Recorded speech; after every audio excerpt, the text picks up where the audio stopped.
tayo mag-secret file, ay ilike mo muna ang video na to at mag-subscribe na sa aming YouTube channel. Don't forget to click the notification bell para hindi ka nahuhuli sa latest episode ng DJ Rocky's Secret Files.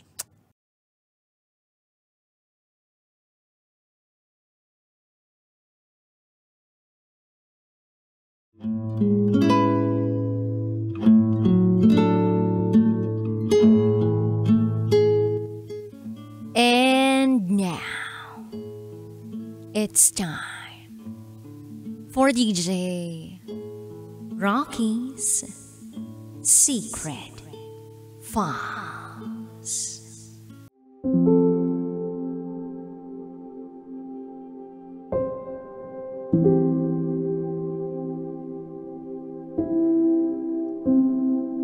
Nakailang ama-amahan ang panganay kong anak.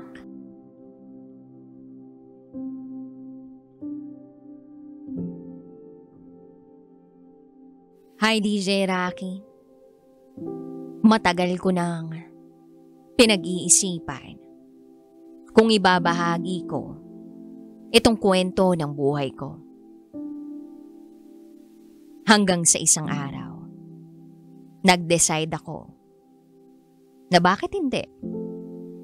Nang sa gayon, ay kapulutan ng inspirasyon ng iba. Itago mo ako sa pangalang Ana. At ito, ang aking secret file. Year 2016. Nag-apply ako ng trabaho. Natanggap ako bilang gasoline girl. Sa trabaho, marami kaming customer. Maraming nakikiusap na kung po pwede, mag-park sa pwesto namin. Isang araw, merong customer na nakikiusap kung pwede raw i-park nila yung dalawang bus nila sa gilid ng gasolinahang pinagtatrabahuhan ko. At dahil regular customer sila, pumayag ang amo namin. Alam mo, DJ Rocky, hindi ko alam kung papaano lahat nangyari ito, pero napalapit ang loob ko sa isang konduktor. Sa isang konduktor na itago na lang natin sa pangalang Tiolo. Sabi ng ibang mga customers namin, masungit daw ako. Pero ewan ko ba sa sarili ko kung bakit ang gaan ng pakiramdam ko sa taong ito. Night shift ako that time. Ako at ang kumpare ko lang ang naka-duty. Nagulat na lang ako na may biglang nag-alok na magkape sa amin. Si Tiolo. Siya ang nag-alok ng kape. Hanggang sa nakatanggap na lang ako ng text na good morning galing kay Tiolo. Hindi na ako nagtaka kung kanino niya nakuha ang number ko. Hanggang sa niligawan niya ako. Kahit minsay nagsusungit ako, tuloy pa rin siya sa panliligaw sa akin. Hanggang sa hindi ko namamalayan, napapalapit na ang loob ko sa kanya. Masaya naman eh. Isang araw, inalok ko siya na doon na lang matulog sa bahay. Awang-awa kasi ako sa kanya. Dahil doon siya natutulog sa bus. Pero tumanggi siya sa alok ko. Nahihiya raw siya. Kaya naisip ko, sa araw na yon, ako na lang ang maglalaba ng mga damit niya. habang nasa biyahe siya. At pang night shift din naman ako. Nang sa gayon ay makapagpahinga siya ng maayos.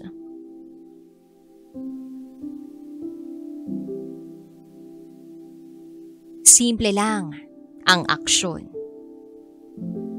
Pero, yun ay senyales na may love and care na ako para kay Tiolo. Si Tiolo naman hindi nagpatinag. Inalok niya ako na pumunta sa bahay nila dahil gusto raw akong makilala ng nanay niya. Pumayag naman ako. Tanggap nila ako. Tanggap nila kami. Gabi na nung pauwi na kami. Pero ang sabi ko, bukas na lang kaya tayo umuwi. Kasi nakainom ka na eh. Pero pinilit pa rin niyang mag-drive hanggang sa siya na mismo ang nagsabi na mag-check-in na lang kami. Dahil nahihilo na raw siya. Pumayag na lang ako. Ang layo-layo pa ng biyahe namin. Pinatulog ko muna siya. At nakatulog na rin ako. Ginising niya ako nang mag-uumaga na. Pero bago kami umalis, ay may nangyari sa amin ni Tiolo. Fast forward. May isang babaeng bumaba sa isang bus tapat lang ng gasolinahan. Tinanong sa akin kung nasaan daw yung konduktor ng bus na nakaparking sa gilid. Nagtataka ako kung bakit may naghahanap kay Tiolo na ngayon ko lang nakita. At syempre bilang respeto dun sa babae, sinagot ko siya. Ay, umuwi po ng bahay nila ate. Sira po kasi yung bus nila, kaya umuwi muna siya sa bahay nila. Napatingin sa akin yung babae. Then sabi niya, sige, puntahan ko na lang sa bahay nila. Sa pagkakataong yun, DJ Rocky, ang daming pumasok sa isip ko. Sino yung babaeng yun? Kaano-ano ni Tiolo yun? Anong namamagitan sa kanilang dalawa at bakit alam nung babae yung bahay ni na Tiolo? So tinanong ko si Tiolo kung sino yung babae at ang sabi niya sa akin, ex daw niya yun. Tinanong ko nga siya kung bakit kailangan pang puntahan sa bahay. Ano pa bang meron? Pero wala siyang naisagot, DJ Rocky. Hanggang sa nalaman ko, hindi pa pala sila hiwalay nung babae. Mapayapa ang pagtatrabaho ko sa araw ng yun. Nang bigla na lang sumugod ang isang babae. Sinabunutan ako at sabi niya, malandi raw ako. Yung babaeng yun yung ex ko ni Tiolo. Na hindi pa pala hiwalay kay Tiolo. So sinabi ko dun sa babae na pasensya na. Dahil ang sabi sa akin ni Tiolo wala siyang girlfriend. Pero hindi niya ako tinantanan, DJ Rocky. Nagsisisigaw siya. Layuan ko raw si Tiolo. Dahil siya raw ang girlfriend. Pero sabi ko, si Tiolo ang lumalapit sa akin, hindi ako. Buti na lang may umawat sa amin. At natigil na ang pag-iiskandalo. Fast forward. Ilang linggo kong hindi kinausap si Tiolo. Dahil gulong-gulo ang isip ko. Hanggang sa nakita ko siya sa bus na nakahiga sa driver's side. Pumasok ako sa bus para kausapin siya. Tinanong ko kung ano pa bang meron sa amin. At ang sagot niya sa akin, mahal niya raw ako. Hayaan ko muna raw na kausapin niya yung babae. Yung babae lang daw naman kasi ang hindi makapag-move on. At habang nag-uusap kami sa loob ng bus, may bigla na lang humila ng buhok ko palabas ng bus. Paglingon ko, yung babae, hindi na ako nakapagtimpi. Itinulak ko siya sa bus. At sabay kong isinara ang pintuan ng bus para maipit ang kamay niya sa pinto. Pero alam mo yon, DJ Rocky. Hindi ko alam kung maaawa ba ako sa sarili ko o maiinis.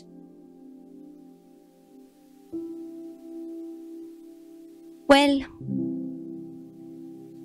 kailangan kong magpatuloy sa buhay. So hinayaan ko na lang sila sa kung anong gusto nila. Lumipas pa ang mga araw. Napansin ko na hindi pa ako dinaratnan. Pansin ko rin na nag-iiba ang kilos ko. Naisip ko na magpiti at laking gulat ko. Positive. Nag-text ako kay Tiolo na positive ako sa pregnancy test. Aba, ang loko tinanong sa akin kung talagang sa kanya ba yun. Galit na galit ako sa sagot niya. Ano bang akala niya sa akin? Ano bang tingin niya sa akin? So ang ginawa ko, nagpa-medical ako. Na kung saan tugma sa buwan ng may nangyari sa amin, dun lang siya naniwala. Pinatunayan ko sa kanya na siya ang tatay ng ipinagbubuntis ko. At ayun, pumunta sila sa bahay para ipaalam sa mga magulang ko. Ang napag-usapan ng pamilya ni Tiolo at ng pamilya ko, kasal. Oo, DJ Rocky. Ikakasal kami. Okay ang lahat sa pag-uusap. Nagdesisyon kung kailan ang kasal. At kung sino ang mga iimbitahin.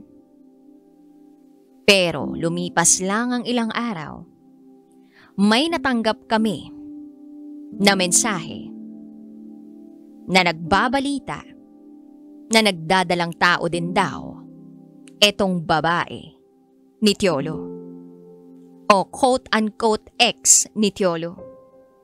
Buntis daw si babae at si Tiolo daw ang ama. Grabe ang sakit ng naramdaman ko nung oras na yon. Lumipas pa ang mga araw, hindi na nagparamdam sa akin si Tiolo. 5 buwan na ang tiyan ko, pero ni hi, hello, wala akong natanggap sa kanya. Hindi ko na rin siya nakikita na nagpapagas sa amin. Nakikita ko lang na dumadaan ang bus nila. Pero kahit lingon lang, wala akong nakikita. Hanggang sa may nagpakilala sa akin. Itago natin siya sa pangalang Ben. Si Ben ay pinsan ng katrabaho ko. Sinabi niya sa akin na gusto niya raw ako at tatanggapin niya ang bata na nasa tiyan ko. DJ Rocky, hindi ko siya gusto. Pero sobrang bilis ng mga pangyayari. Ilang araw lang lumipas, nandun sila sa bahay para kausapin ang magulang ko. Para ligawan daw ako. Pumayag ang papa ko. Araw-araw pumupunta si Ben sa bahay. At dun na rin pinapatulog. Hanggang sa nag-decide sila na ipakasal kami. Nagpakasal kami sa isang pastor. 7 months pregnant ako sa pagkakataong yun. Pero alam mo yun, DJ Rocky, kahit ang bilis ng pangyayari, napamahal na rin ako kay Ben dahil maalaga siya. Hanggang sa nanganak ako. Hindi ko pwedeng ipaapelyido sa kanyang bata dahil walang birth certificate. Si Ben. Kaya ang labas, apelyido ko ang inilagay sa bata. Ilang buwan lang nang nanganak ako, sinabihan ko si Ben na bantayan ang anak ko dahil lalabhan ko lang ang damit ng bata. Total, andun lang naman siya naglalaro ng online game. DJ Rocky, Rinig ko sa kusina na iyak ng iyak ang anak ko kaya pinuntahan ko. Kitang-kita ko kung paano pabayaan ni Ben ang anak ko. At kitang-kita ko rin kung paano niya sinigawan ang anak ko. At ang sigaw niya, "Istorbo ka, buwisit! Naglalaro ako." Oo, DJ Rocky. Sinagawan ba naman ng bata na istorbo? At naglalaro daw siya? Nagdilim ang paningin ko sa araw na yon. Hinila ko siya palabas ng bahay. At sabi ko sa kanya, wag na wag ka nang bumalik. Kahit anong pagsuyo niya sa akin, ay hindi na ako pumayag na balikan siya. Total, DJ Rocky, hindi naman totoo ang kasal namin ni Ben. Yes, DJ Rocky. Hindi valid ang naging kasal namin ni Ben dahil isa siyang alien. Walang baptismal certificate, walang birth certificate, at kung ano-ano pa. Pagkatapos ng lahat ng nangyari, naisip kong bumalik sa gasoline station para magtrabaho. Wala akong maaasahan para magpagatas sa anak ko. Iniwan ko ang anak ko sa magulang ko habang nasa trabaho ako. 3 months na ang anak ko nang magkaroon siya ng pneumonia. Na-admit siya ng 1 linggo. Laking gulat ko na lang nang biglang dumalaw si Tiolo. Hindi ako nagtaka kung paano niya nalaman dahil barkada niya yung nurse ng anak namin. Hinayaan ko na lang siyang bantayan ang anak namin. Yung bills, yung pagkain, siya na ang sumagot. Tinanong niya ako kung pwede pa ba siyang pumasok sa buhay namin ng anak ko. Para sa bata, sige, patatawarin kita sa lahat ng ginawa mo. Basta magbago ka lang. Lalo na, babae ang anak mo. Sabi ko sa kanya. Naging okay naman ang lahat hanggang sa nakalabas kami sa ospital. Tinanggap uli siya ng mga magulang ko bilang siya rin naman ang totoong tatay ng anak ko.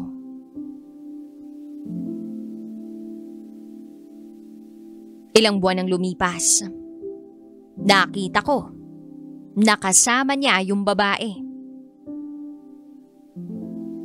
At yun na rin yung araw na huling makikita niya ang bata. Dahil kahit anong gawin ko, may anak man kami o wala, mukhang hindi pa rin siya magbabago. Nalaman ko rin nung araw na yun na hindi pala totoong buntis yung babae.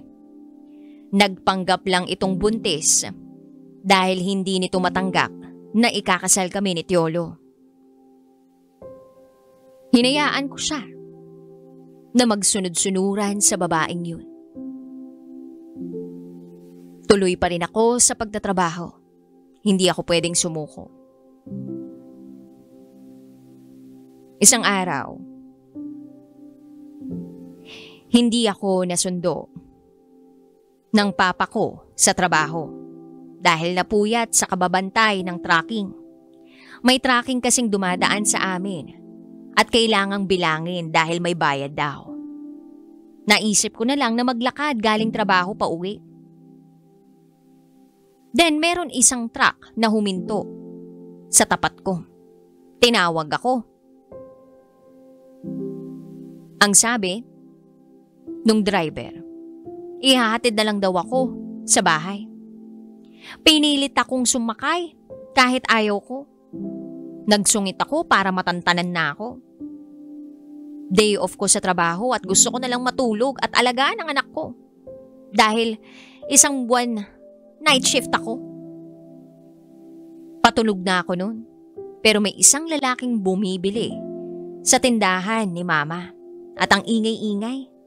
Sinilip ko sa bintana para sabihan sana na may natutulog. Pero pagsilip ko, yung lalaking truck driver na gustong isakay ako. Yung bumibili. Itago na lang natin siya sa pangalang Rick. Napansin niya ako na sinilip ko siya sa bintana at doon na lang siya natahimik. Araw-araw bumibili siya, nakikipagbiruan sa anak ko. Hanggang sa nagpaalam sa magulang ko na kung pupwede ligawan ako. Kinuha pa ang number ko sa hipag ko. Pero parang ayoko nang magtiwala sa lalaki. Dahil sa isip ko, lolokohin lang ako.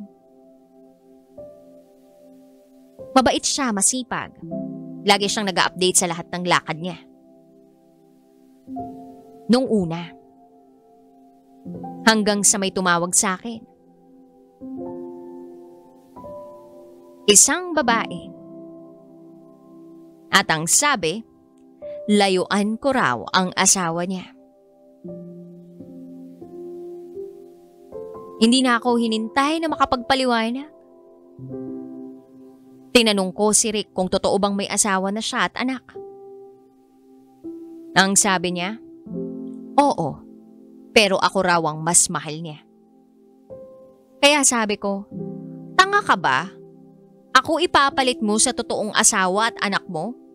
Hindi ako dalaga nang makilala mo. Nagkamali ako sa una, pero hindi ko pinangarap maging isang kabit. Hindi niya matanggap yun. Pinipilit niya na manatili sa akin kahit ipinagtatabuyan ko na siya. At isa lang ang paraan ko para malayuan ako ni Rick. Sinabi ko sa kanya,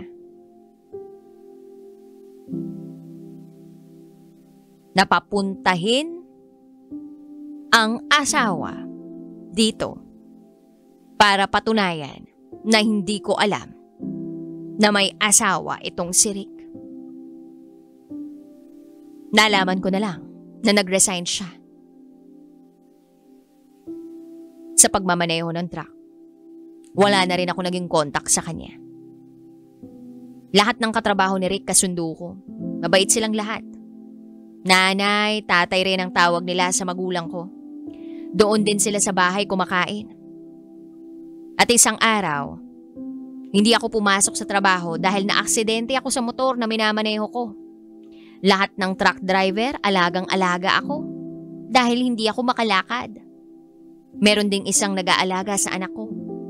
Para akong prinsesa sa kanila. Hanggang sa may isang lalaking tisoy na nasiraan ng truck. Hindi siya nakapagbiyahe dahil may sira yung truck. Napansin niya ako na kinukuha ko yung alagang kambing namin kahit hindi pa ako masyadong makalakad. Ngayon ko lang siya nakita kaya hindi ko siya pinapansin. Itago natin siya sa pangalang Tisoy. Siya pala ang kapalit ni Rick. Nalaman ni Tisoy na may tindahan kami at lutong ulam rin. Bumili siya, nag-text sa akin na magpapareserve ng ulam. Lumalim ang ugnayan namin hanggang sa sinabi niya sa akin na manliligaw siya. Pero bago niya ako ligawan, inamin ko muna ang lahat sa kanya. Tanggap niya naman ako. Hatid sundo niya ako sa trabaho. At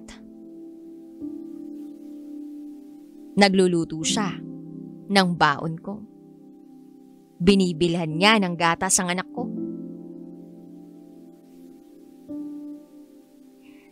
Pero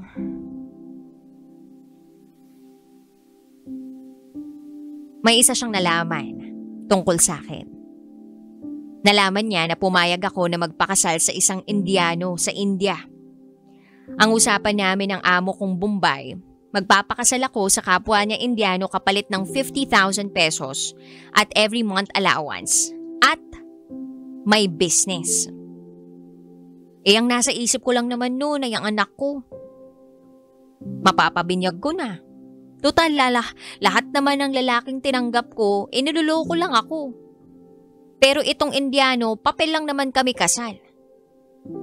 Nalaman nito so yun. Lumuhod siya sa mga magulang ko para hindi ko na ituloy ang pagpapakasal dun sa Indiano. At nangako si Tisoy na aakuin niya ang lahat ng kailangan ng bata. So nagdesisyon ako na tanggihan ang alok ng Bombay sa akin. Hinayaan kong patunayan ni Tisoy kung gaano niya ako kamahal, lalo na ang anak ko. Fast forward, DJ Rocky.